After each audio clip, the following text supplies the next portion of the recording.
చూస్ country delight, live better. ఇప్పుడే country delight app ని download చేసుకోండి.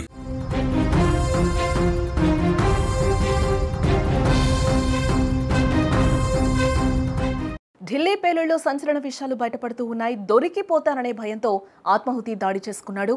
సోమవారం భారీ గుట్రలనైతే భగ్నం చేశారు అధికారులు. ఫరీదాబాద్లో 2900 కిలోల పేలుడు పదార్థాలను అప్పటికే పోలీసులు స్వాధీనం చేసుకున్నారు. ఇలాంటి పేలుడు పదార్థాలే హుందాయ్ i20 కారులో ఉన్నట్టుగా కూడా అనుమానాలు వ్యక్తం చేశారు. తాను దొరికిపోతాననే భయంతో ఉమర్ ఆత్మాహుతి దాడి చేసుకున్నాడా అనే అనుమానాలు అయితే ఇప్పుడు వ్యక్తమవుతూ ఉన్నాయి. విచారణ కూడా ఆ విధంగానే దర్యాప్తు చేస్తూ ఉన్నట్లుగా కూడా తెలుస్తోంది. దేశ రాజధానిని వణికించిన రెడ్ ఫోర్ట్ సమీపంలోని కారు పేలుడు సంఘటన వెనుక సంచలన విషయాలు బయటపడుతూ ఉన్నాయి.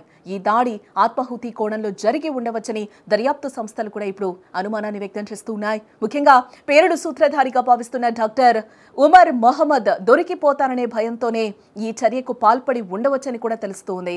సోమవారం రోజున ఢిల్లీలో భారీ ఉగ్రకుట్రను భగ్నం చేసిన కొద్ది గంటల్లోనే ఈ పేలుడు జరిగిందని చెప్పుకోవచ్చు. ఈ కారణంగా ఉగ్రవాద నెట్వర్క్లోని కీలక వ్యక్తిగా భావిస్తున్న డాక్టర్ ఉమర్ మొహమ్మద్ భద్రతా దళాలకు దొరికిపోతారనే భయంతో కారు బాంబును తానే పేల్చి ఆత్మాహుతికి పాల్పడి ఉండవచ్చనే అనుమానాలైతే ఇప్పుడు వ్యక్తమవుతూ ఉన్నాయి. ఫరీదాబాద్లో భారీగా పేలుడు పదార్థాలు స్వాధీనం చేసుకున్నారు. ఢిల్లీ పేలుడుకు కొద్దిసేపు ముందు ఫరీదాబాద్లోని పోలీసులు జరిపిన ఆపరేషన్లో దాదాపుగా 2900 కిలోల భారీ పేలుడు పదార్థాలను అయితే అప్పటికే పోలీసులు స్వాధీనం చేసుకున్నారు. అది ఎప్పుడైతే 2900 పేలుడు పదార్థాలని స్వాధీనం చేసుకున్నారో ఆ తర్వాత కొన్ని గంటల తర్వాతనే ఈ పేలుడు సంభవించింది. ఇదే కోణంలో పోలీసులు కూడా దర్యాప్తును వేగవంతం చేసినట్లుగా కూడా మనకి సమాచారం అయితే అందుతూ ఉంది. ఇవి దేశంలో పలు దాడులకు వినియోగించేందుకు కూడా సిద్ధం చేసి ఉంచారు. ఢిల్లీ పరిసర ప్రాంతాల్లో పెద్ద ఎత్తున దాడులకు ప్లాన్ చేసిన ఉగ్రవాద నెట్వర్క్ ను పోలీసులు మరియు ఎన్ఐఏ అధికారులు సమర్థవంతంగా ఛేదించారని కూడా చెప్పుకోవచ్చు.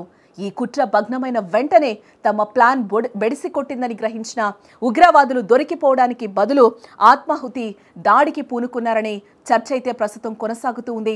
ఫరీదాబాద్లో స్వాధీనం చేసుకున్న తరహా పేలుడు పదార్థాలే రెడ్ ఫోర్ట్ వద్ద పేలిన హుందాయ్ i20 కారులో కూడా ఉన్నట్లుగా దర్యాప్తు సంస్థలు ఇప్పుడు అనుమానాన్ని అయితే వ్యక్తం చేస్తూ ఉన్నాయి.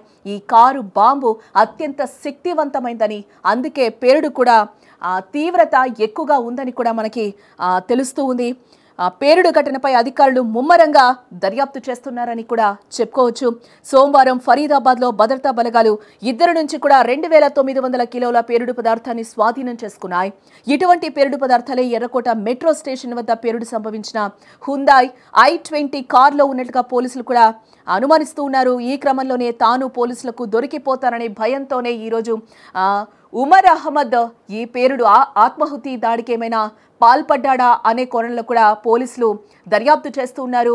ఇవే అనుమానాలు కూడా ఇప్పుడు వ్యక్తమవుతున్న పరిస్థితులు కూడా కనిపిస్తూ ఉన్నాయి. ఈ మేరకు పలు కోణాల్లో పోలీసులు విచారణ చేపడుతూ ఉన్నట్లుగా కూడా మనకి ప్రస్తుతం సమాచారం అయితే అందుతోంది.